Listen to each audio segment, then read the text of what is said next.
আকাশে সাদা মেঘের ভেলা, তার নিচে সবুজ শ্যামল পাহাড়। আকাশে হেলান দিয়ে ঘুমন্ত সেই পাহাড়ের বুক চিরে চলে গেছে পাহাড়ি ঝিরি ঝর্ণা। অপরূপ সৌন্দর্য লীলাভূমি। এই তো আমাদের পার্বত্য অঞ্চলের 3 জেলা, রাঙ্গামাটি, খাগড়াছড়ি এবং বান্দরবান, যেখানে সবই আছে কিন্তু নেই কেবল নিরবিচ্ছিন্ন সড়ক যোগাযোগ। যে কারণে শিক্ষা, চিকিৎসার মতো মৌলিক চাহিদাগুলো পূরণে বেগ পেতে হয় সীমান্তবর্তী পার্বত্য এলাকার মানুষগুলোকে। বিশেষ করে সীমান্ত ঘেঁষা পাহাড়ি পাড়াগুলো যার কন্যায় দুর্গম, তাই উন্নয়নের আলো থেকে বঞ্চিত প্রান্তের এইসব মানুষ। লোকালয়ের সঙ্গে সেই সব দূরের মানুষের যোগাযোগ ঘটত কালে ভাদ্রে, কিন্তু এবার পাহাড়ের অন্ধকার ঘুচিয়ে দেবার পালা।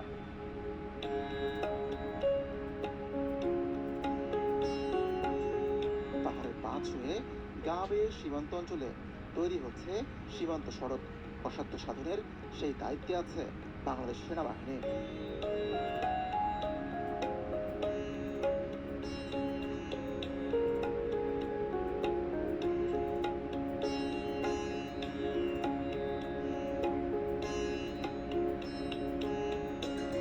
পার্বত্য চট্টগ্রাম অঞ্চলে সীমান্তের কোল ঘেঁষে বাংলাদেশ সেনাবাহিনীর কোর অফ ইঞ্জিনিয়ার্সের 34 ইঞ্জিনিয়ার কনস্ট্রাকশন ব্রিগেডের তত্ত্বাবধানে বাস্তবায়িত হচ্ছে সীমান্ত সড়ক প্রকল্প। আমি মেজর ইফতেখার আবেদিন বিজয়তুর্য অনুষ্ঠানের এবারের পর্বে এই সীমান্ত সড়ক প্রকল্পের বিভিন্ন কর্মকাণ্ড আপনাদের সামনে তুলে ধরব।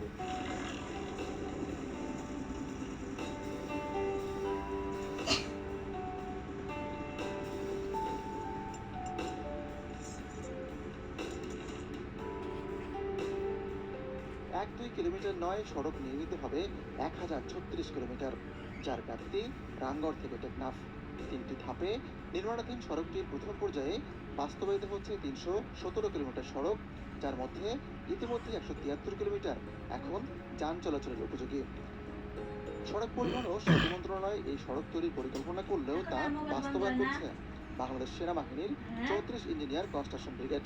ব্রিগেডের অধীন 3টি ইউনিট 16 ইসিবি 109 কিলোমিটার, 20 ইসিবি 105 এবং 26 ইসিবি 103 কিলোমিটার সড়ক তৈরির দায়িত্বে নিয়োজিত রয়েছে। শুধু সীমান্ত সড়ক নয়, সেই সড়কের সঙ্গে চলছে সংযোগ সড়ক তৈরির কাজও।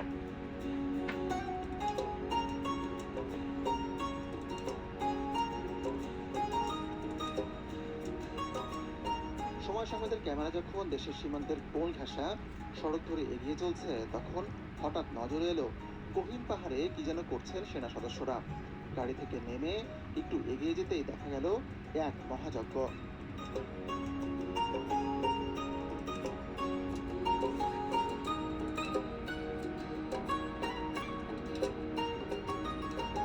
সড়ক নির্মাণ প্রক্রিয়ার প্রথম ধাপ পাইলট কাজ।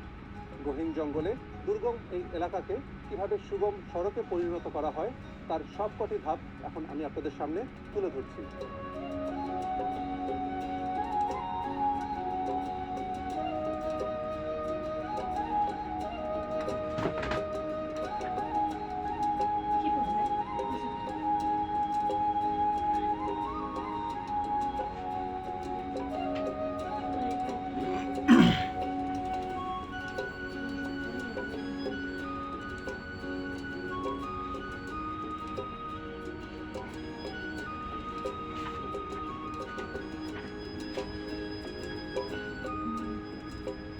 দেশের অন্যান্য সমতল অঞ্চলের তুলনায় পার্বত্য অঞ্চলে সড়ক নির্মাণের প্রক্রিয়া চ্যালেঞ্জিং এবং ঝুঁকিপূর্ণ।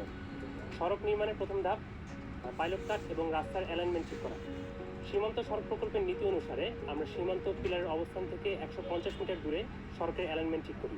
সর্বোপরি পরিবেশগত এবং প্রাকৃতিক সৌন্দর্যকে ব্যাহত না করে নকশা এবং পরিকল্পনা মাফিক সকল যানবাহনের উপযোগী করে রাস্তা তৈরি করা হয়।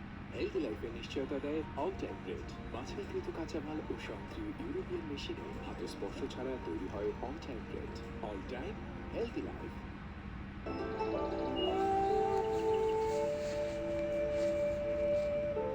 শুধু তাই নয়, সড়ক তৈরিতে যে উপকরণগুলো প্রয়োজন হয় সেসব দুর্গম পাহাড়ে সহজলভ্য নয়। ইট, বালু, সিমেন্ট কিংবা রড, সব উপাদান সমতল থেকে দীর্ঘ পাহাড়ি পথ ধরে নিয়ে আসা সময়সাধ্য তো বটেই কষ্টসাধ্য।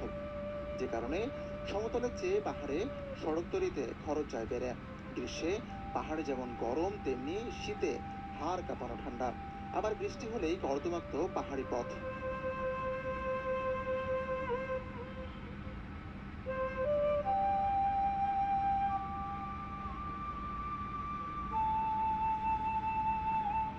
গহীন অরণ্যে জীবজন্তু আর সাপের ভয় ছাড়াও পদে পদে বিপদ। আছে সুপেয় পানির তীব্র সংকট, ভূমিধসের ঝুঁকি, নেই মোবাইল নেটওয়ার্ক। পরিবারের সঙ্গে যোগাযোগের উপায় একমাত্র ইন্টারনেট, সেটি পাওয়া যায় কেবল কাজ শেষে আর্মি ক্যাম্পে ফেরার পর। অসুস্থ হলে দ্রুত শহরে নেবারও উপায় নেই। এইসব ঝুঁকি আর বিপদকে মোকাবেলা করেই দেশের জন্য কাজ করছেন নির্ভীক সৈনিকেরা।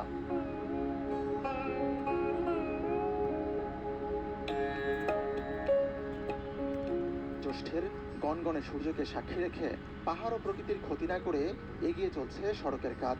যদিও ইতিমধ্যে দৃশ্যমান হয়ে গেছে অর্ধেকেরও বেশি সড়ক, যার সুফল পেতে শুরু করেছেন পাহাড়ের মানুষ।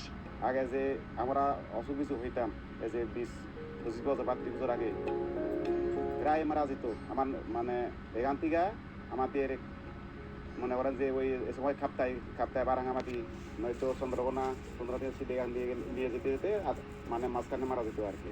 এরকম কষ্ট পারতাম। যেমন যে গর্ভবতী যারা মহিলাদের যারা গর্ভবতী ভীষণ কষ্ট দিত আর কি, প্রায় মারা যেত। গত 2 বছর আগে ছিল যে ইয়ারি আমার বাজারে যেতে লুকা দিয়ে মালামাল আনতে হয়, দুধ দিয়ে মালামাল আনতে হয়। এখন এই বছর রাস্তা ক্লিয়ার হয়েছে, এখন আমার ইয়ারি যায়।